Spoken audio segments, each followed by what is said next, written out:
தெளிவான ஒரு விடயத்தை தெரிஞ்சு கொள்ளணும்.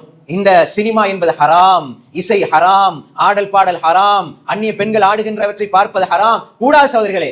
இதனால் உள்ளத்துக்கு ஒரு பொழுது நிம்மதி கிடைக்காது, இசையால் உள்ளத்துக்கு ஒரு பொழுது நிம்மதி கிடைக்காது. வீட்டில் நீங்க இந்த சூழலை உருவாக்காதீங்க. பிள்ளைக்கு போனை கொடுத்துருவீங்க, பிள்ளை பாட்டை பாக்குது, படத்தை பாக்குது, சினிமாவை பாக்குது. ஹராம் சகோதரிகளே. இந்த ஹராத்துல வீட்டுல இந்த ஹராம் ஒலிக்குமாக இருந்தால், இந்த சினிமா கலாச்சாரம் வீட்டுக்குள்ள ஒலிக்குமாக இருந்தால், அன்புக்குரிய சகோதரிகளே, எப்படி நல்ல ஒரு சமுதாயத்தை நாங்க எதிர்பார்க்க முடியாது. எனவே சினிமாவோட பாரதூரத்தை சொல்லிக் கொடுங்க. 2.5 மணித்தியாலம் ஒரு பொய்யை பார்க்கிறீர்கள், நோம்போடு ஒரு பொய்யை ரசிக்கிறீர்கள், அந்த நோம்புல என்ன பிரயோசனம் வைக்குது? சினிமா என்பதை ஒரு பொய். வாழ்க்கையில தோற்று போனவர்கள் தான் சினிமாவை ரசிப்பார்கள்.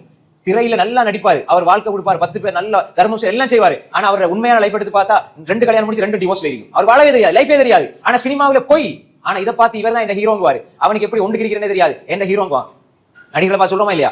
ஏதோ திரையில ஆடுறாங்கிறதுனால அவன் இந்த ஹீரோ. என்ன இருக்கிறது அவனுக்கு எப்படி குளிக்கிறது தெரியாது. உன்னிடம் இருக்கிற உது என்ற சுத்தம் அவனிடம் இல்லை என்றால், உன்னிடம் இருக்கிற தொழுகை